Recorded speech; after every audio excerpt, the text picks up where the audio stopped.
Alhamdulillahirabbil alamin wa bihi nasta'in ala umurid dunya waddin. Wassalatu wassalamu ala asrafil anbiya'i wal mursalin sayyidina Muhammadin wa ala alihi wa sahbihi ajma'in amma ba'd.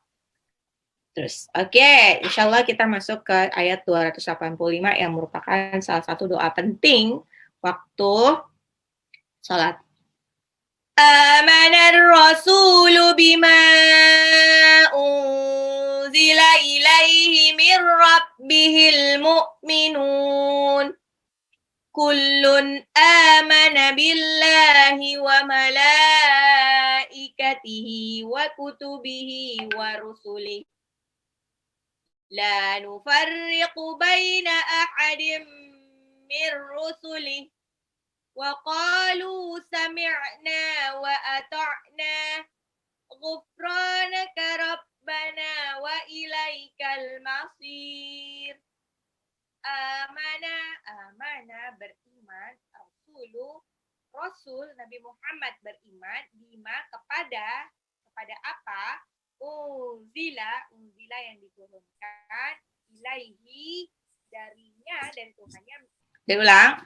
Amanah beriman, Rasul Nabi Muhammad beriman bima kepada unzila yang diturunkan unzila ilaihi mir rabbihi, ilaihi kepadanya mir rabbihi dari Tuhannya, wal mu'minun, dan demikian pula orang-orang yang beriman. Jadi Rasul Nabi Muhammad SAW beriman kepada Al-Quran, begitu juga orang-orang mukmin, mereka beriman kepada Al-Quran. Kullun semua amana beriman billahi kepada Allah, wa malaikatihi dan kepada malaikat, wa kutubihi kitab-kitabnya, wa rusuli dan rasul-rasulnya. La nufarriqu, kami tidak membeda-bedakan baina di antara ahadim mir rusuli, membeda-bedakan seorang pun dari rasul-rasulnya. Wa qalu, dan mereka berkata sami'na dengar, wa ata'na kami dengar dan kami taat. Ghufranaka, ampunilah Rabbana ya Tuhan kami, wa ilaikal masir, wa ilaika dan kepadamulah tempat kami kembali. Nah, ini adalah salah satu doa penting. Nah, diriwayatkan oleh Ahmad dan Muslim dari Abu Hurairah, dia berkata, tatkala Allah menurunkan ayat 284, Bunda lihat ayat 284 kepada Rasulullah Shallallahu Alaihi Wasallam, maka para sahabat itu merasa bebannya bertambah berat. Lalu mereka datang menghadap Rasulullah dan berkata, ya Rasulullah, kami telah dibebani dengan pekerjaan-pekerjaan yang sanggup kami kerjakan, yaitu sholat, puasa, jihad, sedekah, dan kini telah turun ayat yang kami tidak sanggup melaksanakannya. Nah, terus maka Rasulullah bersabda, apakah kamu hendak mengatakan seperti perkataan ahli kitab sebelum kamu? Mereka mengatakan, kami dengar dan kami durhaka. Katakanlah, kami dengar dan kami taat, kami memohon ampun-Mu, ya Tuhan kami, dan hanya kepada Engkau-lah kami kembali. Nah, jadi kalau dulu para ahli kitab ini, seperti saya ceritakan tempo hari, para ahli kitab itu sebetulnya mereka itu tahu loh, Tuhannya itu siapa, tahu siapakah para nabi dan rasul, sampai nabi penutup, bahkan waktu proses kerasulan Nabi Muhammad SAW, yang pertama mengetahui bahwa Muhammad muda itu calon rasul, itu justru pendeta Yahudi ya, pendeta Yahudi saat itu. Sudah tahu bahwa dia kelak akan menjadi nabi dan rasul. Waktu Muhammad muda ini sedang berdagang ke Syam, membawa barang dagangannya Nabi Muhammad SAW. Nah, di situ kebetulan waktu lagi beristirahat, ada pendeta Yahudi yang melihat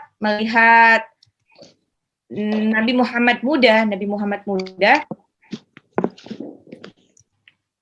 waktu Rasulullah Shallallahu Alaihi Wasallam, tadi saya ini, waktu itu Rasulullah Muhammad muda itu sedang berdagang ke Syam bersama pamannya Abu Thalib.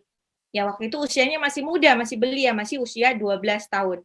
Nah, dalam perjalanan ke Syam ini, Muhammad bertemu dengan seorang pendeta Nasrani yang bernama Bahira. Ada yang menyebut juga Buhaira. Siapakah Buhaira itu? Jadi Buhaira ini seorang rahib. Rahib itu kayak mungkin kayak pastor gitu ya. Ya, seorang rahib yang menganut ada aliran tertentu lah. Jadi aliran tertentunya itu aliran Airus Nasturi. Jadi si Buhaira ini, aliran itu adalah aliran yang mengingkari adanya Lahut Al-Masih, ketuhanan Al-Masih. Jadi ini termasuk yang tidak setuju bahwa ada Tuhan lain selain Allah gitu. Jadi menurut sejumlah penelitian, pertemuan antara Abu Thalib dan Muhammad dengan rahib atau pendeta Buhaira ini kebetulan terjadi di dalam kuil pendeta Buhaira yang ada di Busra. Nah, jadi Muhammad muda, usia 12 tahun, berdagang sama Abu Thalib, ya, terus mereka singgah sebentar ada di Busra. Di Busra itu ada kuil pendeta Yahudi saat itu. Ya, kalau Busra itu kira-kira di mana? Itu kalau menurut sejarahnya itu ada di dekat kawasan Roman Theater yang ada pada masa pemerintahan bangsa Romawi. Ya, jadi dulunya itu bekas Roman Theater gitu loh. Ada di situ ada kaisar. Ini sih pelajaran sejarah zaman SMP kayaknya ya. Ada Kaisar Julianus masa pemerintahan Romawi. Nah, di situ ada sisa-sisanya berupa kuil pendeta gitu. Jadi waktu Rasulullah ini pernah 2 kali mengunjungi Syam ya. Yang pertama yaitu dia bertemu dengan pendeta Buhaira. Dan yang kedua, waktu ke Syam itu mengabarkan kemenangan Islam kepada penduduk setempat. Nah, balik lagi ke cerita. Jadi waktu Abu Thalib dan Muhammad muda pergi menuju Syam dalam rangka berdagang, nah, dan tatkala telah siap melakukan perjalanan, tiba-tiba ia merasa rindu dengan keponakannya ya. Makanya, padahal biasanya Abu Thalib itu perginya sendiri kalau dagang sama asistennya aja, sama budaknya. Tapi saat itu tiba-tiba mau ngajak Muhammad lah gitu, mau ngajak Muhammad masih usia 12 tahun ya, 12 tahun itu kan istilahnya udah ngerti, udah nggak ngerepotin, udah bisa bantuin gitu, tapi juga belum dewasa-dewasa banget lah. Nah, makanya akhirnya si Nabi Muhammad kecil ini, Nabi Muhammad ABG diajak sama pamannya Abu Thalib ke Syam, tapi singgah di Busra. Di Busra itu ada kuil pendeta Yahudi aliran tertentu. Nah, di situ ketemu sama Buhaira. Ketemu sama Buhaira. Nah, kebetulan waktu sampai di sana kan istirahat ya. Istirahat. Nah, itu dilihat sama Buhaira rahib ya, itu saya kayak pimpinan pendeta Yahudi lah, tapi yang aliran mungkin lebih ke aliran ortodoks ya, dia benar-benar masih mirip sama apa yang diturunkan dia mengimani sesuatu yang diturunkan dalam Taurat ya. Nah, di situ waktu pendeta Buhaira itu melihat Abu Thalib dan Nabi Muhammad SAW, pendeta itu langsung menyiapkan makanan yang banyak. Lihat, ya itu lagi istirahat, dikasih makanan yang banyak, dihidangkan makanan yang banyak. Ya. Terus waktu ditanya, kok kenapa sih kok dilayani seperti ini. Nah, Abu Thalib tuh bener-bener bingung ya, kok dilayani seperti ini, kenapa ya? Biasanya Abu Thalib sering lewat Busra, tapi nggak pernah dikasih makan gitu loh. Ya udah, istirahat aja, tapi nggak dikasih makan atau apa-apa. Jadi, waktu ditanya seperti itu, pendeta Buhairah itu bilang bahwa, Nabi Muhammad ini waktu naik kuda, padahal waktu itu lagi panas terik ya, bener-bener panas terik, semuanya pada kepanasan. Nah, awan yang ada di atas Nabi Muhammad itu tidak mau pergi. Jadi Nabi Muhammad naik kuda kemana aja, si awannya itu ngikutin. Jadi kayak di film-film kartun gitu loh, diikutin terus. Jadi adem. Yang lain kepanasan, Nabi Muhammad tidak kepanasan. Dan lucunya lagi, waktu Nabi Muhammad itu turun dari kudanya, terus istirahat di bawah pohon, ya padahal pohon-pohon di Arab zaman dulu tidak seperti sekarang, yang tidak lebat seperti sekarang. Paling mantep paling pohon kurma ya. Pohon kurma kan kayak pohon kelapa, nggak ada lebat-lebat ya, bolong-bolong gitu kan. Nah itu waktu Nabi Muhammad itu turun untuk beristirahat di salah satu pohon, ranting-ranting pohonnya itu ikut condong, ikut ngerukupin gitu loh, ikut jadi nutupin Nabi Muhammad SAW. Jadi Nabi Muhammad di bawahnya itu nggak kepanasan sama sekali, nggak kipas-kipas sama sekali, kayak adem. Ya, gara-gara ngelihat itu Buhairah itu bingung, ini kok mirip seperti di dalam Taurat, bahwa suatu hari nanti akan ada penutup dari para nabi.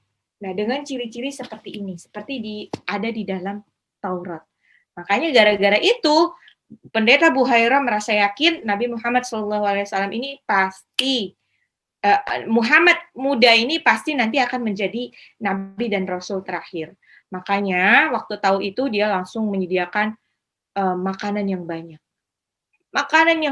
Banyaklah makanan dan minuman yang banyak disajikan, banyak untuk Muhammad muda, Abu Thalib dan para anggota perniagaan itu. Ya. Dan terus waktu menyajikan makanan, Buhairah itu kan, pendeta itu kan langsung ngamatin gitu Nabi Muhammadnya. Dilihatin, bentuk ciri-ciri tubuhnya itu pun juga mirip seperti apa yang ada di dalam Taurat. Nah, terus kan Rasulullah SAW ini kemudian disuruh masuk ke kuilnya ini, dan di situ suruh istirahat. Jadi dari istirahat itu si pendeta ini yang kepo langsung ngamatin kan Nabi Muhammad. Di situ benar-benar melihat segalanya, cara tidurnya Nabi Muhammad, cara gaya bicaranya, terus ada tanda-tanda khusus di badannya gitu kan, sampai akhirnya Buhairah nih nggak tahan nih untuk segera ngomong sama Abu Thalib. Ditanya, apa hubunganmu dengan anak kecil ini? Kata si pendeta Buhairah.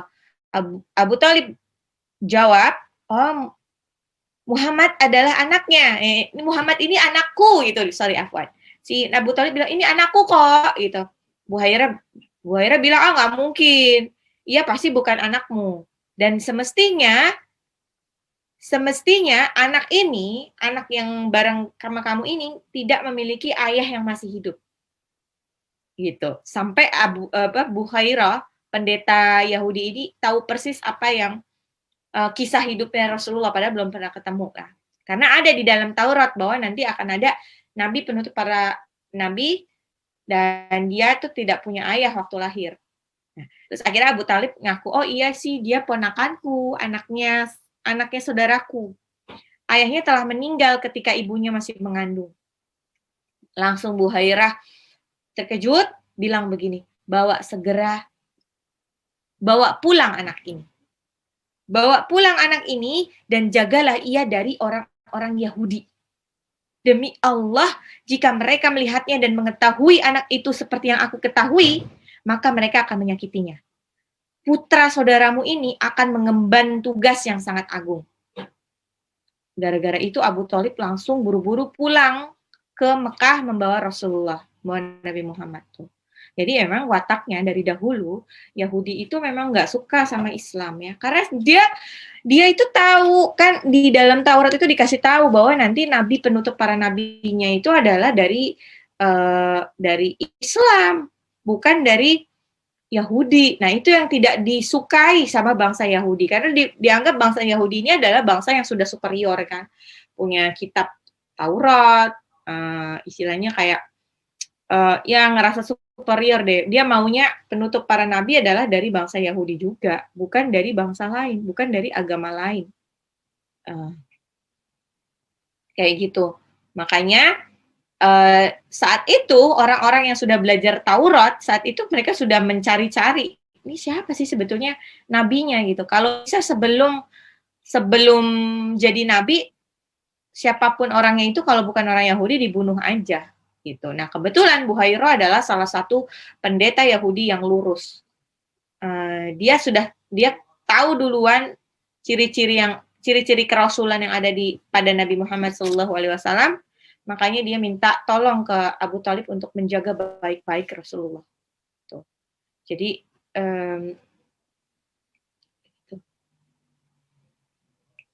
Oke, tadi ayat berapa sih? Oh ya 285.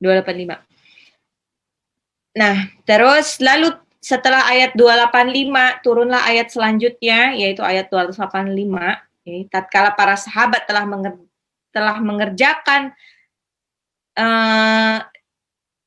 mengerjakan semua perintah Allah, Allah pengen menghilangkan kekhawatiran mereka terhadap ayat itu. Makanya Allah menurunkan di ayat selanjutnya tuh di ayat 286 nanti, la yukallifullahu nafsan illa wus'aha.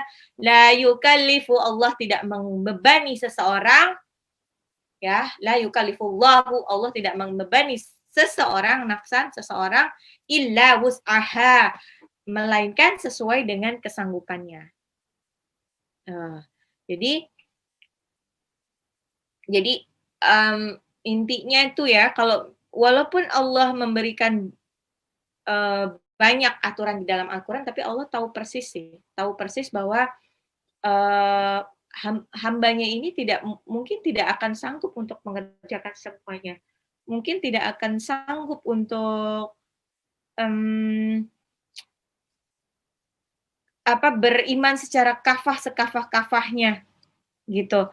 Makanya Allah tetap memberikan rukhsah keringanan untuk para hambanya. Jadi seandainya kita belum sanggup untuk melakukan tugas-tugas yang ada di dalam Al-Quran, belum sanggup, tapi kita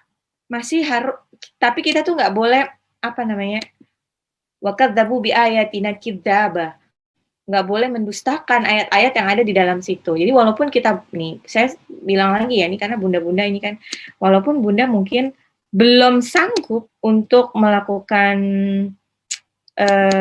menjadi pelaku poligami ya, dipoligamiin sama suami, tapi bunda tidak boleh sedikit pun untuk mengecam, dianggapnya poligami itu bukanlah gitu, saya tidak setuju dengan poligami atau apa segala macam, itu nggak boleh, karena itu ada di dalam Al-Quran.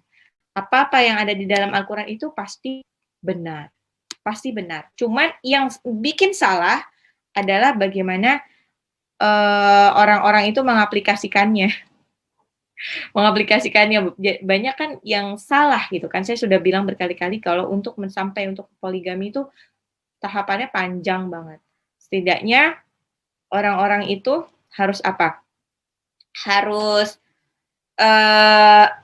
laki-laki itu harus sudah siap lahir batin.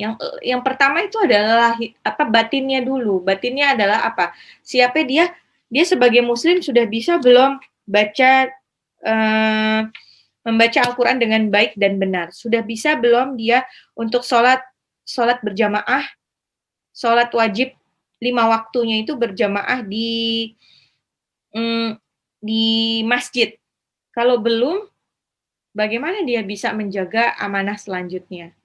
Padahal laki-laki ini punya tanggung jawab moral yang sangat berat. Laki-laki ini bertanggung jawab atas surga dan nerakanya perempuan. Makanya alhamdulillah banget ya buat laki-laki yang kebetulan punya pasangan hidup yang solehah banget. Jadi istilahnya laki-laki itu nggak perlu nggak perlu susah-susah untuk menggiring istri dan anak-anaknya untuk masuk surga karena istrinya sudah solehah. Insya Allah kalau istrinya solehah, anaknya juga ikut soleh-solehah gitu. Jadi istilahnya ya udah nggak repot-repot lagi gitu. Kan kalau misalkan kalau perempuan seorang istri dia masuk neraka, laki-laki tidak bisa masuk surga sendirian walaupun dia lebih soleh. Karena nanti perempuannya akan menuntut, misalkan gitu, nggak bisa lah gitu, masa suami masuk surga, aku masuk neraka gitu. Kalau misalkan kesalahannya gara-gara dia tidak berhijab, nah karena kamu tidak berhijab, loh suami saya tidak menyuruh saya berhijab, malah menyuruh saya supaya terlihat seksi, karena kalau nggak seksi suami saya malu gitu. Atau ada lagi dia masuk neraka gara-gara tidak sholat. Nah itu walaupun suaminya sholat dan melakukan ibadah lainnya, suaminya nggak bisa masuk surga sendirian. Ya, jadi misalkan istrinya ini pengadu domba, suka gibah, masuk neraka gara-gara itu. Nanti yang ditanya lagi suaminya, walaupun suaminya nggak suka ngegosip, tapi ditanya lah, aduh ya Allah saya kan nggak pernah ngegosip lah, tapi istri kamu ikut ngegosip gitu. Jadi kamu nggak bisa masuk surga karena kamu dulu nggak nasehatin istrinya.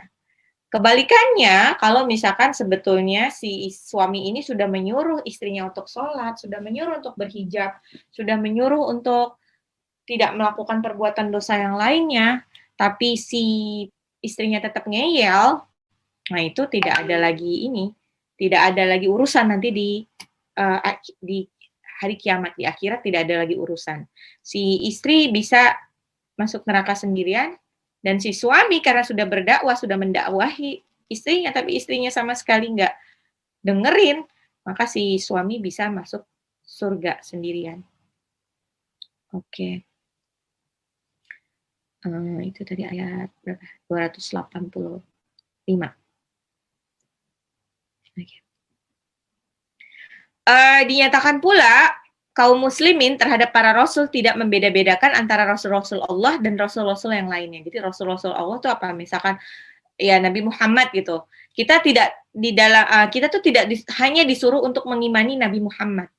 Tapi kita juga disuruh untuk mengimani nabi lain, terutama yang 25 itu ya. 25 itu dari Nabi Adam sampai Nabi Muhammad sallallahu alaihi wasallam.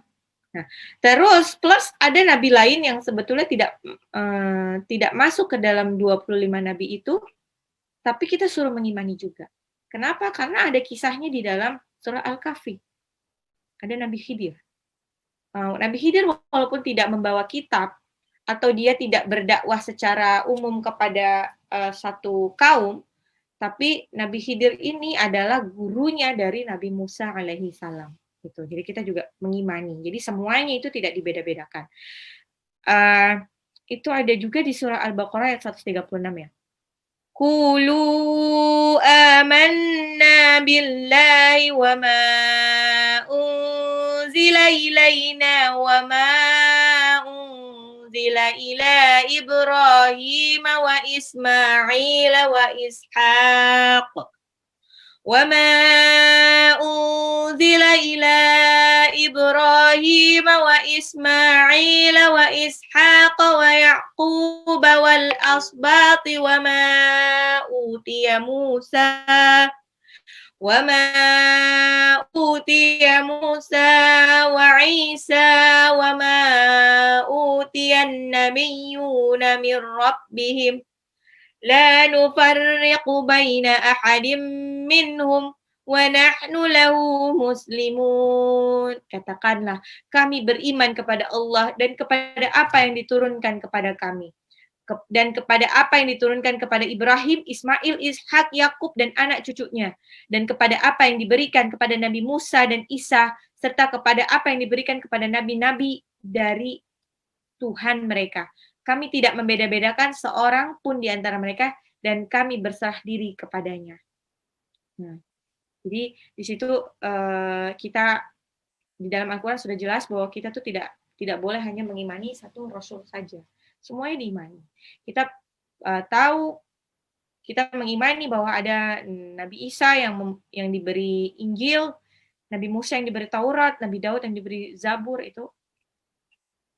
Terus di ayat lain ada juga diterangkan bahwa masing-masing Rasul itu punya keutamaan dibandingkan Rasul-Rasul lainnya. Suatu keutamaan yang dipunyai seorang Rasul mungkin tidak dipunyai oleh Rasul yang lain. Rasul yang lain itu mungkin mempunyai keutamaan yang tidak dipunyai oleh Rasul yang lain, ya Nabi yang lain. Sama seperti Nabi Musa ya, Nabi Musa itu sebetulnya heran loh waktu dulu disuruh sama Allah, Nabi Musa kamu harus belajar, kamu harus berguru kepada satu orang. Gitu. Padahal Nabi Musa kurang hebat apa ya, udah dia punya satu kaum, terus dia juga diberikan kitab Taurat, tiba-tiba dia suruh berguru kepada seseorang yang tidak ketahuan siapa dia. Nah, itu Nabi Khidir. Tapi karena disuruh Allah, akhirnya dia belajar juga. Berusaha mencari Nabi Khidir. Sudah ketemu sama Nabi Khidir, dia nggak lulus belajar sama Nabi Khidir karena kurang sabar. Nah, itu. Di Al-Baqarah ayat 253. Tilka rusulu faddalna ba'dahum ala ba'din. Rasul-rasul itu kami lebihkan sebagian mereka dan sebagian lainnya. Jadi setiap rasul itu punya kelebihan masing-masing. Ya, jadi kita nggak bisa beda-bedain, oh dia lebih ini, dia lebih ini. Nggak bisa, karena semuanya punya kelebihan masing-masing yang tidak bisa dibandingkan apple to apple. Oke, sekarang berapa? 286 ayat terakhir.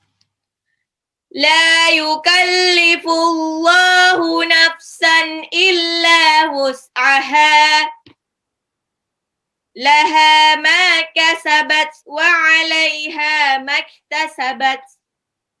Rabbana la tu'akhidna in nasina aw akhtana. Rabbana wa la tahmil 'alaina isran kama hamaltahu 'alal ladzina min qablina. Rabbana wa la tuhammilna ma la taqata lana bih wa'fu 'anna waghfir lana warhamna anta maulana fansurna 'alal qaumil kafirin. La yukallifullahu Allah tidak membebani nafsan itu seseorang illa melainkan wus'aha sesuai dengan kesanggupannya. Laha ma kasabat, dia mendapatkan pahala, wa 'alaiha maktasabat, dia mendapatkan pahala dari kebaikan yang dikerjakannya, dan dia wa 'alaiha maktasabat, mendapatkan siksa dari apa yang dikerjakan. وَمَنْ يَعْمَلْ مِثْقَالَ ذَرَّةٍ خَيْرًا يَرَهُ وَمَنْ يَعْمَلْ مِثْقَالَ ذَرَّةٍ شَرًّا يَرَهُ. Mau besar atau kecil, semuanya akan mendapatkan balasan dari Allah. Rabbana, ya Tuhan kami, la tu'akhidna, janganlah hukum kami. Inna sina, lupakanlah. Inna sina, jika kami lupa. Au akhtona itu adalah atas kesalahan kami. Maksudnya, janganlah hukum kami, Rabbana la tu'akhidna, janganlah hukum kami kalau kami lupa melakukan kesalahan. Rabbana, wahai Tuhan kami, Tuhan, wala tahmil, janganlah engkau bebani kami, wala tahmil alaina isran kama hamaltahu, janganlah engkau bebani kami dengan beban yang berat, isran kama hamaltahu alal ladzina, terhadap ladzina orang-orang min qablina sebelum kami. Ya Allah, ya Tuhan kami, janganlah Engkau membebani kami seperti beban berat yang telah Engkau bebankan kepada orang-orang yang terdahulu. Rabbana, Tuhan kami, la tuhammilna, janganlah Engkau pikulkan kepada kami, pikul sama beban sama, tuhammilna, ma la taqata lana bi, kepada apa-apa yang kami taqata lana bi, yang kami tidak sanggup memikulnya. Ya. Terus wa'fu anna, maafkanlah kami. Waghfir lana, ampunilah kami. Warhamna, rahmatilah kami. Anta, engkaulah maulana. Maulana itu pelindung kami. Fangsurna itu tolonglah kami, maka tolonglah kami. Alal qaumil kafirin, terhadap orang-orang kafir. La yukallifullahu nafsan illa wus'aha, laha ma kasabat wa 'alaiha maktasabat. Rabbana la tu'akhidna in nasina aw akhtana. Rabbana wa la tahmil 'alaina isran kama hamaltahu 'alal ladzina min qablina. Rabbana wa la tuhammilna ma la taqata lana bih. Wa'fu 'anna waghfir lana warhamna maulana fangsurna 'alal qaumil kafirin. Allah tidak membebani seseorang melainkan sesuai dengan kesanggupannya. Dia mendapatkan pahala dari kebajikan yang dikerjakannya dan mendapatkan siksa dari kejahatan yang diperbuatnya. Ya Tuhan kami, janganlah Engkau. Bu, suaranya kecil lagi. Ya Tuhan kami, janganlah Engkau hukum kami jika kami lupa atau kami melakukan kesalahan. Ya Tuhan kami, janganlah Engkau bebani kami dengan beban yang berat sebagaimana Engkau bebankan kepada orang-orang sebelum kami.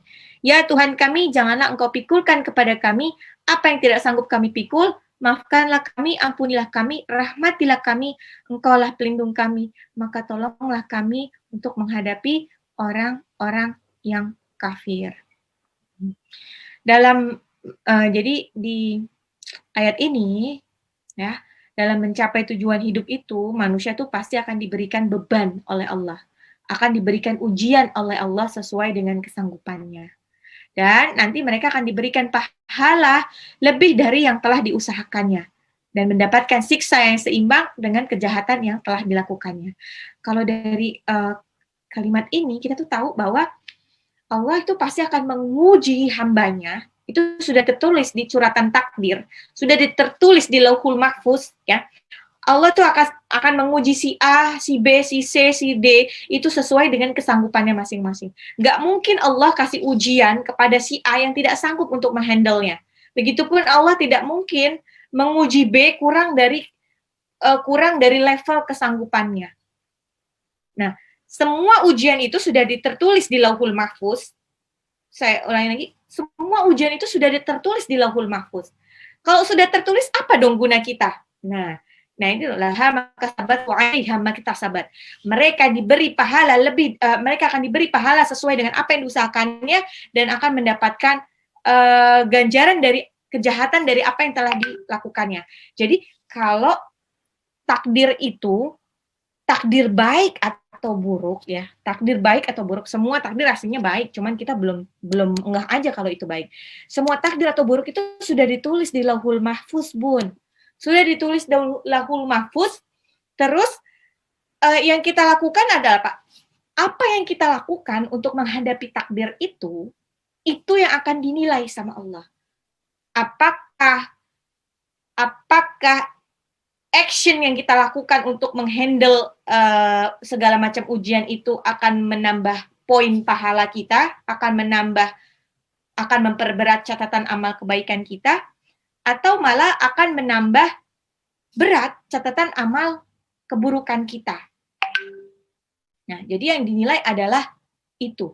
Yang dinilai adalah itu. Bukan kalau takdirnya itu takdir baik atau buruk itu sudah ditulis, Bun. Sudah ditulis. Takdir Bunda sakit atau tidak sakit itu sudah ditulis. Nah, ini lagi sekali lagi gimana cara mengatasinya untuk COVID-nya. COVID nih. Jadi saya bilang lagi, seseorang yang kena COVID atau tidak kena COVID itu sudah ditulis di Lauhul Mahfuz. Bahkan beribu-ribu tahun sebelum langit dan bumi itu diciptakan. Sudah ditulis. Jadi sebetulnya gak ada yang bisa mengubah. Gak ada yang bisa mengubah. Terus ngapain gunanya kita? Nah, itu dia. Yang kita lakukan adalah action kita yang mesti kita lakukan. Actionnya itu apa? Ikhtiar dan doa. Actionnya adalah gini, misalkan, oke, biar ini karena COVID kita nggak tahu bakalan kena apa enggak, kita ikhtiar. Nah, ikhtiar terbaik, misalkan udah berusaha untuk prokes yang baik ya. Gimana mesti berusaha untuk mengurangi bertemu dengan orang kalau tidak penting. Terus berusaha untuk memakai masker dan lain sebagainya gitu kan, udah itu semua sudah dilakukan. Terus berusaha untuk menjaga kesehatan, berusaha untuk minum vitamin dan suplemen dan lain-lainnya, itu dilakukan. Nah, itu karena bagian dari ikhtiar dan doa. Ingat, ikhtiar dan doa itu nanti akan menjadi saksi kita, menjadi pemberat amal kebaikan kita nanti. Nah, terus bagaimana kalau misalkan kan udah ini sudah ditulis di Lauhul Mahfuz aku bakalan kena COVID atau tidak gitu. Udah ditulis. Kalau misalnya udah ditulis ngapain lah usaha. Nah, itu dia. Nah, karena usaha itu nih, kalau semuanya sudah ditulis sama Allah, padahal tujuan kita adalah untuk akhirat. Tujuan akhir dari seorang mukmin itu adalah surga. Tujuan akhir dari seorang mukmin itu adalah surga. Jadi berarti yang kita lakukan adalah menambah poin-poin supaya bisa masuk surga. Kalau semua takdir sudah ditulis, maka dengan takdir baik atau takdir buruk itu, apapun yang kita lakukan tujuannya harus ke surga. Mau kita dikasih sakit, mau kita dikasih sehat, tujuannya harus ke surga. Menambah poinnya ke surga. Kalau misalkan kita dikasih sakit, ya udah, misalkan ya, udah dikasih sakit, qadarullah udah dikasih sakit, alhamdulillah, ala kulli hal, berarti itu sedang dihapuskan dosa-dosa kita.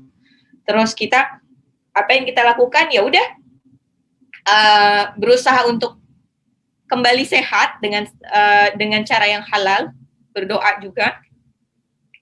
Terus sepanjang sakit kita tidak henti-hentinya untuk berdoa ya, terus jangan malah melempem semangatnya untuk menghafal Quran atau berdoa, terus malah lebih semangat. Terus nanti setelah sehat itu mulai gimana caranya perbaiki diri kita, apakah kemarin kurang gimana atau kurang aware dengan kesehatan, kurang jaga kesehatan atau gimana, itu mulai dijaga balik gitu. Tapi sekali lagi, kalau Bunda sekarang masih sehat, nggak kena COVID, ini saya bilangin lagi, Bunda sekarang sehat nggak kena COVID, demi Allah, bukan karena Bunda itu jago banget jaga kesehatannya, bukan karena vitaminnya Bunda itu keren banget, bukan. Itu lebih karena pertama, mungkin Bunda nggak pernah cek swab, jadi nggak tahu itu sakit apa enggak. Ya nggak pernah cek swab, jadi demam atau batuk pilek, dan anggapnya cuma batuk pilek kok, gitu. Nah, hati-hati ya, Bunda kadang-kadang aku nggak pernah kena sakit COVID, lah gimana bisa tahu kalau Bunda nggak kena sakit COVID kalau nggak pernah tes swab. Nah, terus ada lagi, tes swab terus kok gitu, terus ya aku kan tes swab terus gitu, terus aku nggak sakit kok, selalu negatif terus. Nah, kalau mereka memang Bunda seperti itu, alhamdulillah, itu bukan karena upaya Bunda yang benar-benar keren menjaga protokol kesehatan. Bukan. Itu karena rahmat Allah aja. Bukan karena kehebatan Bunda dalam overprotective menjaga kesehatan. Itu lebih ke, ya emang Allah menjaga Bunda dan keluarga. Gitu. Oh iya, poligami itu. Nah, betul. Makanya kenapa banyak banget ya di sana yang jaga prokesnya itu, ya betul. Kalau nggak ada gejala ngapain harus tes swab, Bu? Ya, kalau misalkan kalau nggak ada gejala kenapa nggak harus, nah kalau saya gini, saya nggak, kalau misalkan nggak ada gejala, tapi kalau misalkan ada pertemuan atau mau ketemu siapa, kadang-kadang saya mau cek dulu gitu, saya kayak lebih kayak gini sih supaya saya tidak menulari dia, karena beberapa dari teman saya positif itu nggak ada gejala sama sekali gitu. Nah makanya untuk mengatasi, oh, Bu, aku nggak mau buang uang untuk tes swab, ya udah, Bunda harus jaga diri, jangan terlalu sering berkumpul dengan teman-teman, karena kita nggak tahu sesehat-sehatnya kita nggak tahu kan, gitu. Terus ada lagi, ini kok banyak yang menjaga prokes ternyata malah kena. Ya, qadarullahnya banyak juga teman-teman saya yang benar-benar prokesnya luar biasa, sampai dia itu nggak mau megang uang sama sekali. Jadi kalau misalkan transaksi itu uangnya ya ditaruh lah gitu, pokoknya dia nggak mau megang uang. Seandainya dia pegang uang, uangnya ditaruh di plastik, terus sampai di rumah dicuci pakai deterjen. Uangnya, saya juga bingung, kok kenapa uangnya dicuci, men, gitu, terus nanti jadi itu dong, ya biar nggak ini, ya qadarullahnya dia kena. Istilahnya kenanya dari mana? Padahal dia udah nggak kerja, nggak keluar rumah, di dalam rumah aja. Tapi dia kena. Qadarullahnya kena. Nah, dia kena dari mana? Nah, ya itu karena Allah mau, dia kena, ya kena aja gitu. Ternyata ada juga satu kasus, dia itu beli GoFood gitu ya. Ada yang gara-gara beli GoFood, kan dia kebetulan ada CCTV di rumah. Beli GoFood, si abang GoFood-nya ternyata batuk-batuk. Nah, udah dari makanannya itu, ya udah mungkin udah terkontaminasi. Ada juga kayak gitu qadarullahnya ya. Ada juga yang masih goib, itu dia dapetnya dari mana, orang di rumah aja ternyata kena juga. Iya, betul. Terus akhirnya dia kena. Akhirnya dia kena tanpa ketahuan dia kenanya dari mana. Jadi itu sebetulnya kena COVID atau tidak itu benar-benar atas kuasa Allah. Kalau Bunda sekarang kena COVID, ya itu memang sudah ditulis di Lauhul Mahfuz. Ya, benar, COVID ini bukti kalau manusia itu lemah. Mau dia sehebat apapun, sekaya apapun, atau dia se-higienis apapun, ternyata manusia tetap butuh Allah. Di sini itu benar-benar kita belajar banget dari COVID ini ya. Belajarnya adalah supaya kita nggak sombong. Pertama, belajar nggak sombong, karena Allah bisa aja mengirimkan sakit itu kepada siapapun, tidak pandang bulu. Mau dia dokter, sedokter apapun, dia sehebat apapun bisa kena juga. Mau dia sekaya apapun, mampu membeli suplemen semahal apapun bisa kena. Terus di COVID juga akhirnya kita belajar bahwa pentingnya untuk cuci tangan, higienis. Zaman dulu belum ada COVID, ayo siapa yang tiap hari bawa hand sanitizer, pasti jarang kan dari Bunda. Kalau saya dulu sebelum ada COVID juga memang sudah bawa hand sanitizer, udah bertahun-tahun lalu dan emang udah terbiasa cuci tangan gitu. Malah ada tuh sampai teman saya sampai kesel, ih ngapain sih suruh cuci tangan, padahal tuh belum COVID gitu. Nah, jadi COVID ini mengajarkan kita untuk higienis dan lain-lain. Nah, jadi sebetulnya intinya adalah ya ini, kalau Bunda soal COVID ini lebih ke ikhtiar kita ya. Ikhtiar kita lah. Jadi kalau misalkan Bunda udah ikhtiar masih kena juga, ya udah di Lauhul Mahfuz sudah ditulis gitu, mau gimana lagi. Dan insya Allah apa yang kita lakukan, action yang kita lakukan itu akan menjadi pemberat. Entah itu amal kebaikan atau amal keburukan kita. Ada yang kena COVID, gara-gara kena COVID dia malah jadi jadi down, sedown-downnya, jadi males untuk ngapain. Jadi aduh, ya udahlah masa udah prokes, udah banyak berdoa tetap aja kena gitu, terus dia jadi down. Itu nggak boleh juga. Nggak boleh juga ya. Bukan berarti orang ya itu tadi, intinya di COVID, di pandemi ini mengajarkan untuk kita tuh sama sekali nggak boleh sombong. Nggak boleh sombong mentang-mentang kita kelihatan sehat, tidak ada gejala. Nah, tadi tes swab, gunanya untuk apa? Tes swab adalah, ya kalau mau pergi-pergi, itu penting banget sih buat tes swab. Terutama habis pulang dari pergi juga ya. Berangkat dan pulang. Berangkat tuh supaya kita nggak menulari sama orang yang kita datangin. Pulang supaya tidak menulari orang-orang yang ada di sini. Walaupun tidak ada selai daun pun yang jatuh tanpa sepengetahuan Allah, upaya kita supaya menjaga orang lain tidak kena, itu juga insya Allah itu kan adalah kebaikan ya. Sama seperti kenapa kita tidak apa namanya, tidak kita membantu menyingkirkan paku di jalan gitu kan, itu kan pahalanya besar ya. Itu sama lah, kita berusaha menjaga diri kita supaya tidak menulari orang lain, itu juga berpahala. Jadi kalau misalkan agak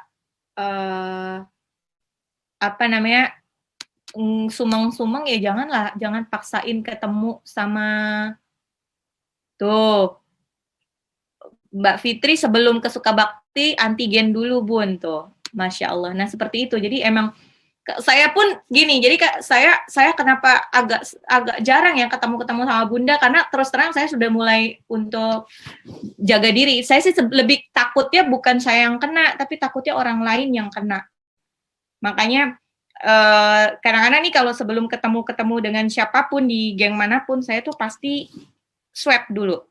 Swab antigen dulu. Jadi buat, apalagi saya kan sering ke kandang segala macam, pada relahnya sering ke kandang, dan jadi buat jaga juga biar saya tidak kena. Nah kalau akhirnya kena juga ya wallahu alam bishawab. Nah alhamdulillah ala kulli hal saya juga sekarang lagi isoman, isolasi mandiri. Alhamdulillah. Jadi nggak bisa kemana-mana 2 minggu ke depan. Oke, sekarang kita masuk ke surah Al-Baqarah.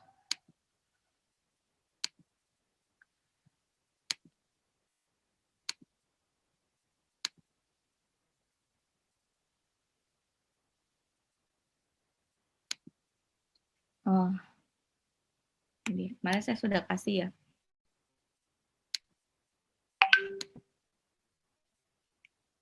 Ini. Bismillah. Ini suaranya suka kecil-kecil sendiri deh.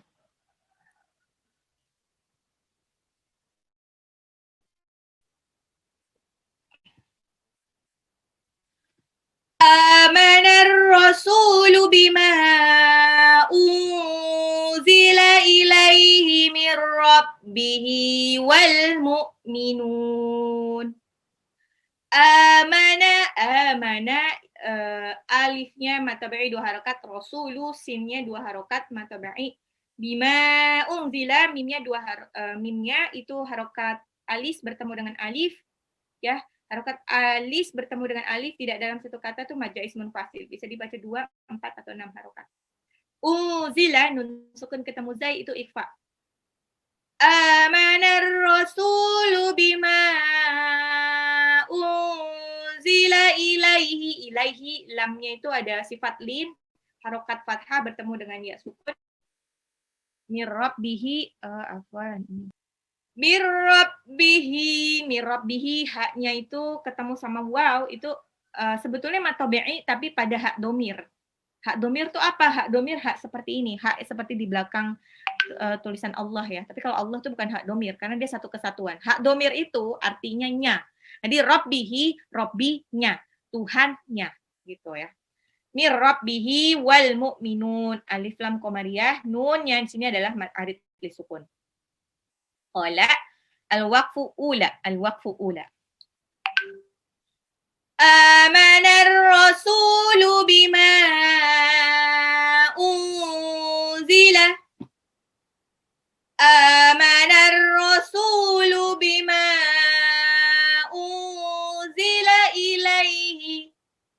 bima unzila ilaihi bima unzila ilaihi amanar rasulu bima unzila ilaihi mir rabbihi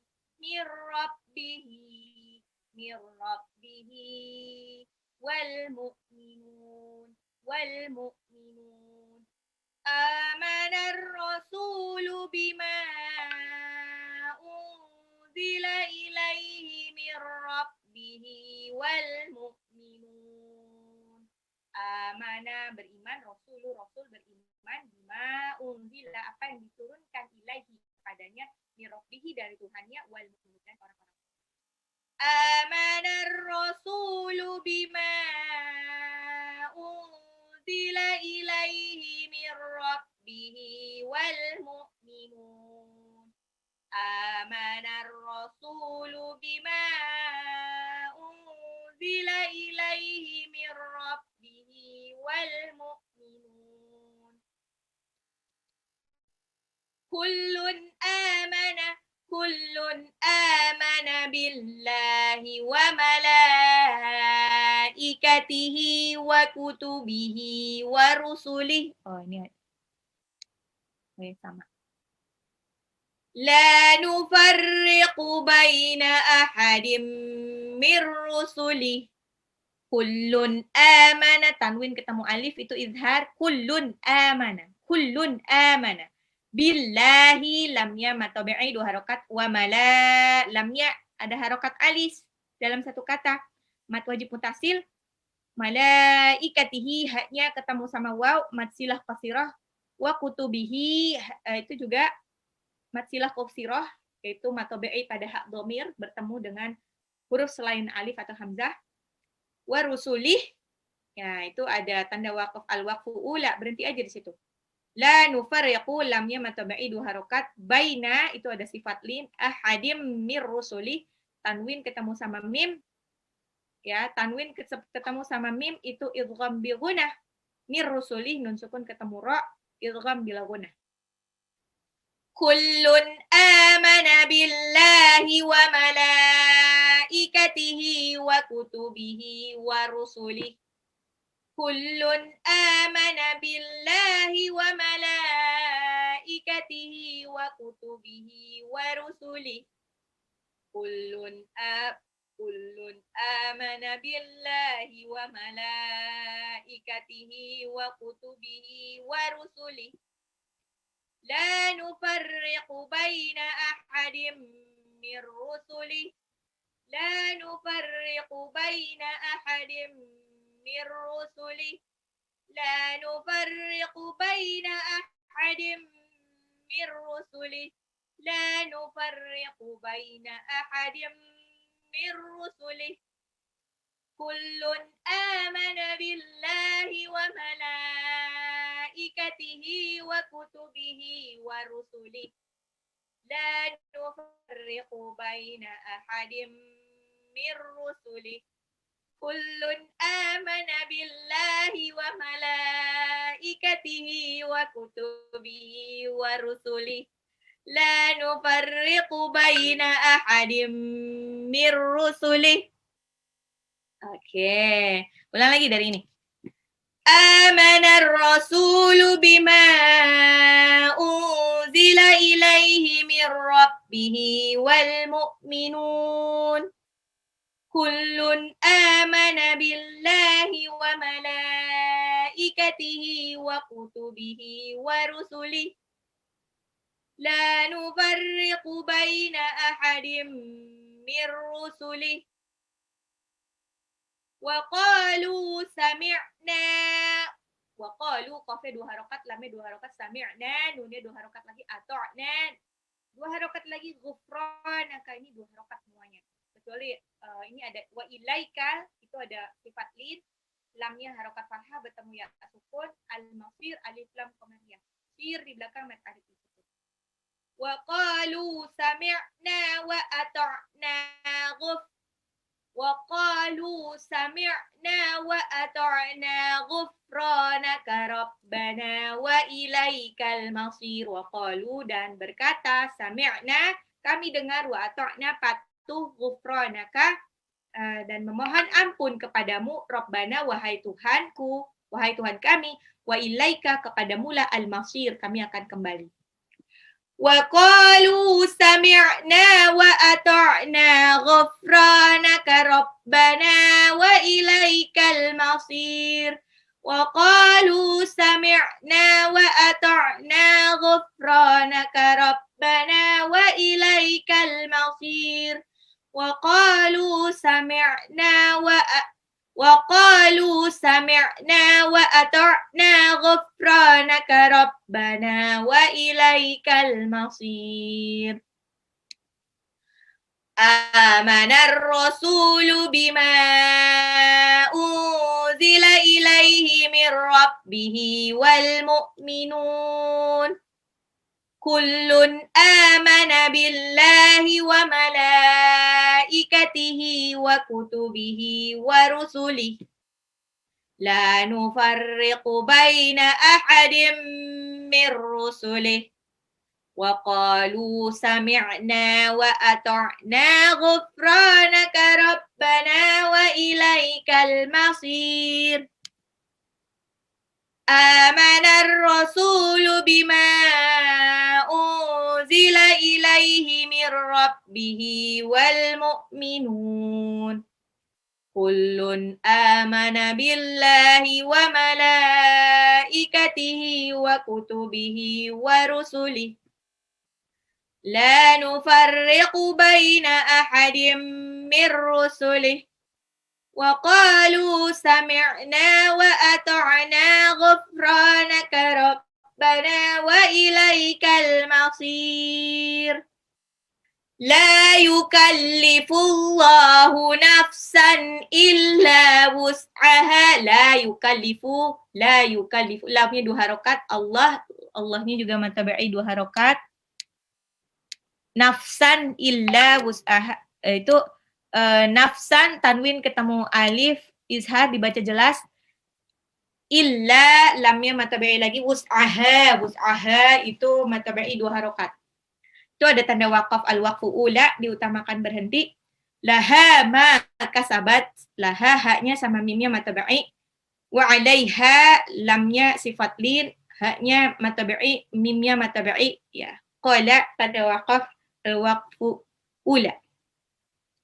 La yukallifullahu nafsan illa wus'aha. لا يكلف الله نفسا إلا وسعها لها ما كسبت وعليها ما اكتسبت لها ما كسبت وعليها ما اكتسبت لا يكلف الله نفسا إلا وسعها laha ma kasabat wa 'alaiha maktasabat. Laha ma kasabat, mereka akan mendapatkan balasan dari kasabat yang mereka lakukan, wa 'alaiha dan mereka akan mendapatkan balasan dari maktasabat, mendapatkan ganjaran dari hal buruk yang mereka lakukan. Rabbana la tu'akhidna. Rabbana nunnya 2 harokat, lamnya 2 harokat juga tu'akhidna. Ingat itu ada kha. Nunnya itu madja ismul fasil dibaca 2 harokat. Innasina nun sukun ketemu nun mat idgham bi gunnah dilebur ditahan 2 sampai 3 harokat. Nasina nunnya 2 ada harokat alif bertemu dengan alif madja ismul fasil. Akhtana nunnya mad tabi'i 2 harokat. Itu ada tanda waqaf jaiz, al-waqfu jaiz, waqfu jaiz, boleh lanjut, boleh berhenti. Rabbana la tu'akhidna. Rabbana Tuhan kami, la tu'akhidna, janganlah hukum kami. In nasina, jika kami lupa, au akhtona, melakukan dosa. Rabbana la tu'akhidna. Rabbana la tu'akhidna in nasina au akhtona. Rabbana la tu'akhidna in nasina au akhtana. Rabbana la tu'akhidna in nasina au akhtana. Bagian 3.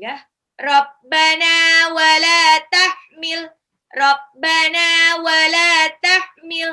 Rabbana wala tahmil alaina isran kama hamaltahu. Rabbana nunnya 2 harokat, wala lamnya 2 harokat lagi. Alaina itu ada harokat alif, lihat ketemu dengan alif tidak dalam satu kata, majaz mufasil ya. Alaina ya lam harokat fathah bertemu dengan ya sukun itu sifat lin. Isrong kama tanwin ketemu kaf ikfa. Hamal tahu haknya matsilah qasirah. Alladzina matabi'i min qablina nun sukun ketemu kaf. Nah, nun sukun ketemu kaf itu qalqalah. Min sukun ketemu qaf ikfa afwan. Ba-nya itu qalqalah, ba sukun. Jim situ ada tanda waqaf boleh berhenti atau lanjut, tapi saya berhenti aja. Rabbana ya Tuhan kami, wala tahmil janganlah membebani alaina kami isrong kama apa yang dibebankan kama hamaltahu beban berat yang dibebankan alal ladzina min qablina kepada orang-orang sebelum kami. Rabbana wala tahmil alaina Rabbana wala tahmil alaina isran kama hamaltahu isran kama hamaltahu ala alladhina min qablina Rabbana wala tahmil alaina isran kama hamaltahu ala alladhina min qablina Rabbana wala tahmil alaina isran kama hamaltahu ala alladhina min qablina. Satu nafas. Rabbana wala tahmil alaina isran kama hamaltahu ala alladhina min qablina. La yukallifullahu nafsan illa wus'aha laha ma kasabat wa 'alaiha maktasabat. Rabbana la tu'akhidna in nasina aw akhtana. Rabbana wa la tahmil 'alaina isran kama hamaltahu 'alal ladzina min qablina. Rabbana wa la tuhammilna ma la taqata lana bih wa'fu 'anna waghfir lana warhamna. Rabbana nunnya 2 harokat, wala lamnya juga 2 harokat matabe. Tuhammilna nunnya 2 harokat, mimnya 2 harokat, lamnya 2 harokat, ta-nya 2 harokat, lana nunnya 2 harokat juga. Ya. Anna nunnya 2 harokat matabe. Waghfir lana nunnya 2 harokat juga. Warhamna nunnya 2 harokat. Rabbana wala tuhammilna ma la taqata lana bih wa'fu 'anna waghfir lana warhamna. Rabbana wahai Tuhan kami wala tuhammilna janganlah membebani ma la taqata lana bi apa yang tidak sanggup kami pikul. Wa'fu 'anna ampunilah kami, waghfir lana wa'fu 'anna itu maafkan kami, waghfir lana ampunilah kami, warhamna rahmatilah kami. Rabbana wala tuhammilna ma la taqata lana bih wa'fu 'anna waghfir lana warhamna. Dikit. Anta maulana fansurna kafirin. Anta, engkaulah maulana, pelindung, fangsurna, penolongku, alal qaumil kafirin, dari orang-orang kafir. Anta maulana, fangsurna, alal qaumil kafirin. Nun sukun ketemu ta ikfa ya, anta. Bukan anta, tapi anta. Anta maulana. Mau itu sifat lin. Lana, lam sama nun, matabi'i, 2 harokat. Fangsurna, nun sukun ketemu sad. Ikfa. Alal qaumil, alif lam qamariyah. Qaumi itu sifat lin. Al-kafirin, kafe 2 harokat. Roknya jadi mat arid li sukun. Anta maulana. Anta maulana fansurna 'alal qaumil kafirin. Anta maulana fansurna 'alal qaumil kafirin. Anta maulana fansurna 'alal qaumil kafirin. Engkaulah maulana, pelindungku, fansurna, penolong, 'alal qaumil kafirin, dari orang-orang kafir. Coba dari Rabbana. La yukallifu. La yukallifullahu nafsan illa wus'aha. Laha ma kasabat wa 'alaiha maktasabat. Rabbana la tu'akhidna in nasina aw akhtana. Rabbana wa la tahmil 'alaina isran kama hamaltahu 'alal ladzina min qablina.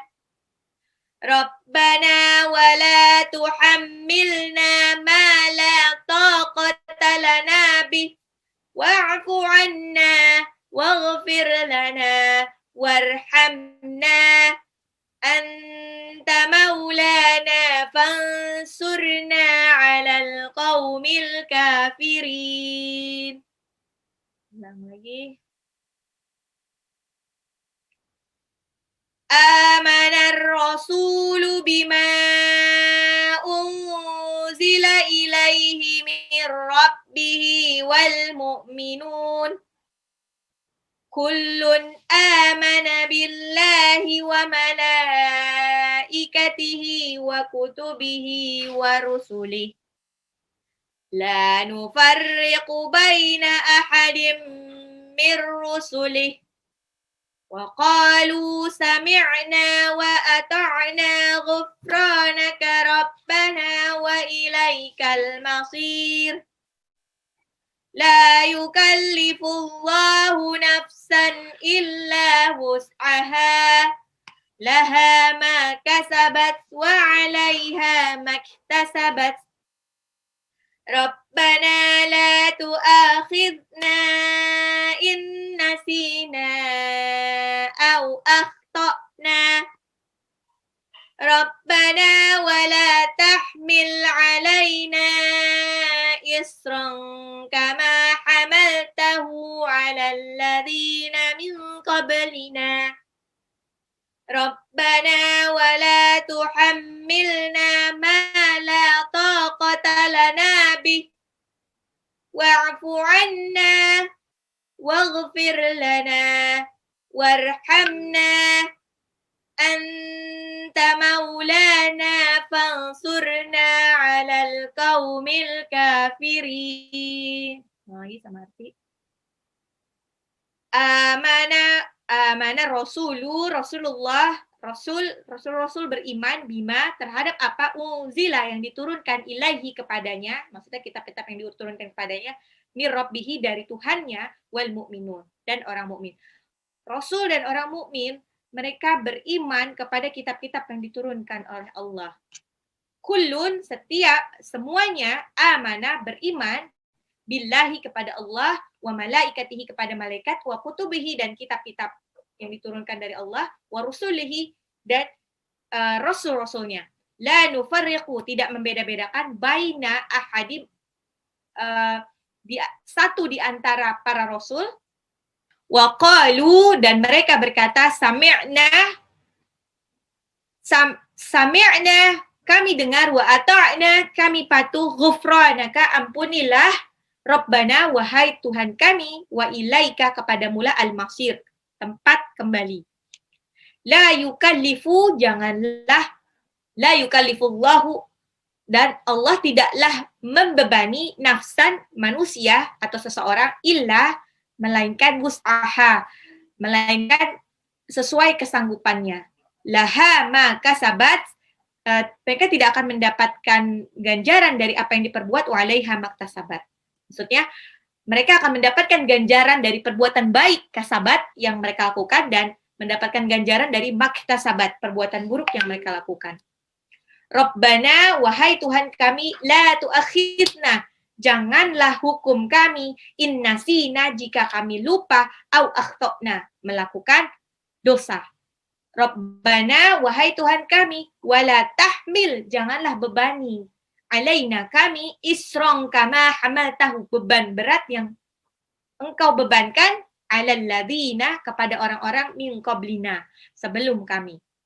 Rabbana, wahai Tuhan kami, wala tuhammilna, janganlah bebani kami, mala taqata lana bih, apa-apa yang tidak mampu kami terima beban itu. Wa'fu anna,